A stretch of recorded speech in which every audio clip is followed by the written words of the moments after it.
AskReddit. What is the scariest / creepiest thing you have seen / heard? There is a FAQ thread somewhere that described a guy taking a scenic route in the middle of the night to get to a certain town. He was driving up a hill and came upon a car accident with 2 cars on the side of the road and a person lying down on the ground. For some reason he caught a bad vibe from it and slowly drove past the scene. He stopped about 100 feet past it, looked behind him, and the person on the ground was standing up and staring at him, with about 20 other people coming out of the woods. Nope. I was once in a hot tub with some friends late at night, and we were all telling some stories. One of the guys told us this one, a story of a girl he knows, not sure if it's true, but multiple people in the hot tub who knew her verified it was true. So one day, this girl was called over to babysit. She did it a lot for these people, so it was routine for her. Anyways, she was told to put the kids to bed at 9, and she did. After she put them to bed, she started watching TV and doing homework, waiting for the parents to come home. But then, she started hearing some noises coming out of the basement, like pans falling and stuff. She just ignored it and thought it was the washing machine or something. Anyways, a little later, she starts hearing the noises again. She decides to call the police and tell them she was hearing noises coming out of the basement at the house she's babysitting at. The lady at the station told her there's a patroller in her area and that he'll be at the house in about 20 minutes. Anyways, in about 5 minutes, she hears a knock on the door. She answers, and it's a full SWAT team. She asked, "I thought they were just sending a patroller." And one of the guys told her, "After you hung up the phone, we heard a second phone on the line hang up." Ended up there was a man in the basement, listening to the conversation. The lady in the station waited and heard him hang up, then immediately sent the SWAT team to help. They went downstairs and caught him. He was wanted for multiple cases of rape. Nope. I was on vacation in Ithaca with my boyfriend at the time. We had literally, I'm talking 10 minutes, just gotten into town and stopped at a suspension bridge near Cornell's campus. I'm terrified of heights, and so my boyfriend was coaxing me step by step over the bridge. It was gorgeous, and we stopped at the middle to take a picture. On the side we had come from there was a parking lot with steps leading to the bottom of the gorge, but on the far side there were hiking paths with no barrier. A woman walked past us and offered to take a picture for us. We declined and she smiled and walked quickly to the far side of the bridge where she smoothly jumped off into the gorge. There was not a second of hesitation. It was almost like she expected the path to keep going. The sound of a person hitting the ground from a jump like that sticks with you. I was about 15 minutes from finishing the night shift at work when there was a massive crash on one of the windows in the office. So I get up and go to check it out. Someone has thrown quite a sizable rock through one of the windows on the front of the building. This is made especially weird because I'm working in the industrial district at 11:30 at night with none of the other businesses open. I go back to my desk, put a quick call through to security to let them know and decide to head home. As I'm leaving the building I'm freaking myself out about it more and more and end up running to my car, getting in and taking off. I'm almost home and I've started to calm down a bit when I realize that I didn't unlock my car when I got in. It had been unlocked the whole time. I do a quick check with my hand in the back seat for any possible murderers that might be hanging around there, but there's nothing there. Fast forward 30 minutes, I've called a friend of mine who says he is out drinking, so I decide I'm going to join him. I jump on my bicycle and start riding over. I'm doodling along the road on my bike. It's a nice night and I'm in no big rush, just enjoying the moonlight when I hear someone riding behind me. I straighten up and stick to one side of the road. He passes me really slowly and, when he is right beside me, he shoots me a smile I can describe as purely ducking and sane. I kind of flinch and am taken aback as he rides on.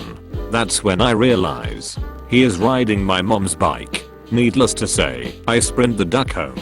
When I get there, sure enough her bike is missing and one of my car's doors is open.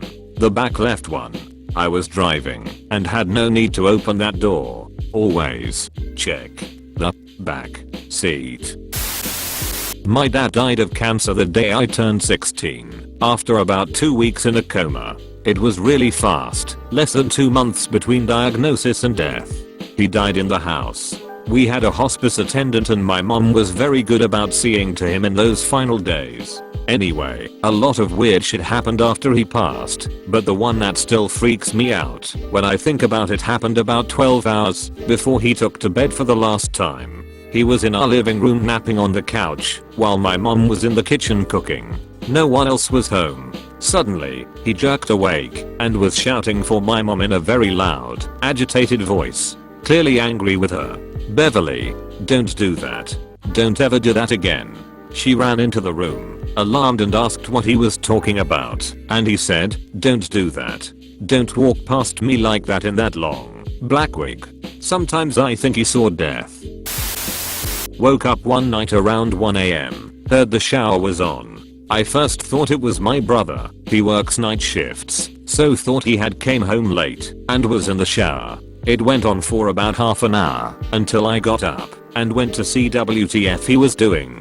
No one was in the shower. My brother wasn't home yet. I was the only one in the house. Still to this day, I have no idea how it turned on or who did it. Almost 5 years later I still think about it and shit myself. Even writing this now I feel like turning every light on in the house. Why do I do this to myself? My parents bought their first house back in 1972. It was a fixer-upper, but they decided to move in right away and fix things as time/money permitted. Within a few days of moving in, the new neighbors came over to introduce themselves. They also let my parents know that the previous owners had moved out after a nasty divorce. They had lost their second baby from SIDS, and their relationship went downhill from there. My parents were horrified, more so because they were newly pregnant and couldn't imagine going through such a thing. They eventually pretty much forgot all about it. Life went on. They were in love with their new life and their new house. In preparation for the baby, they decided to wallpaper the nursery. Now, my dad told my mom there was no need in wallpapering the inside of the closet, but she insisted. She was kneeling down, scraping off old paint inside of the closet when her eyes fell upon something that made her blood turn to ice. Written in crayon, at about eye level for a kindergartner, in childish scrawl was, "I killed the baby." Well, I'll never forget this one. My wife and I used to live in a townhome that backed to some woods. We both took off work one day to get some things done in the yard, cutting the grass, weeding our large flower beds, laying mulch, etc. Our yard wasn't big, it took about 2 full grass clipping bags. I would walk a couple of feet into the woods and dump them in a pile. As I'm walking back to empty the second bag, something in the middle of the woods catches my eye. Something out of place and it's moving. I crouched down to get a better look and I just froze. At first, I could make out a pair of shoes just swaying back and forth, and then was able to see the legs and body of a teenager. There in the middle of the woods was a teenage boy who had hung himself. Next to the tree, I could see a skateboard leaning up against it. I yelled for my wife to call the police and started running back to try and save him, but he was gone. His body was limp and his head was just slumped over. His dark scruffy hair was slowly blowing in the breeze. The cops came and quickly cut him down, and they were gone. As it turns out, he was having problems getting along with his parents, and this is what he decided to do. My old co-worker had a son that was in his mid-30s, and he had a son named Hunter that was 4 or 5. She said that Hunter would have bad dreams and that he would sleep with his dad when he got scared. One night his dad woke up because he heard Hunter calling him, but he was calling him by his name, not dad. So he went to his room and he was asleep. He woke him up and said, "Hunter, you were calling me. Is everything okay?" And Hunter said, "Dad, when they call you, you're not supposed to answer," and fell back asleep.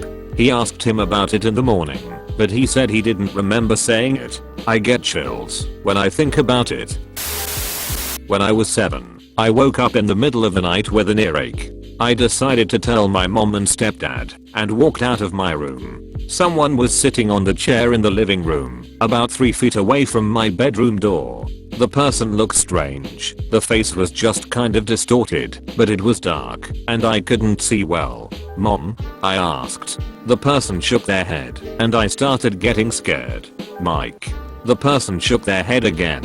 I decided the best course of option was to go back to bed. so I wouldn't have to walk past this person. I climbed in bed and closed my eyes for a second before opening them and seeing the person standing in my doorway, smiling madly and nodding furiously. Edited. I screamed at the top of my lungs and closed my eyes. My stepdad came running out of his room in his underwear with a baseball bat. That was a scary sight in itself. There was nothing there but clothes my mom had folded and put on the chair were strewn about the living room.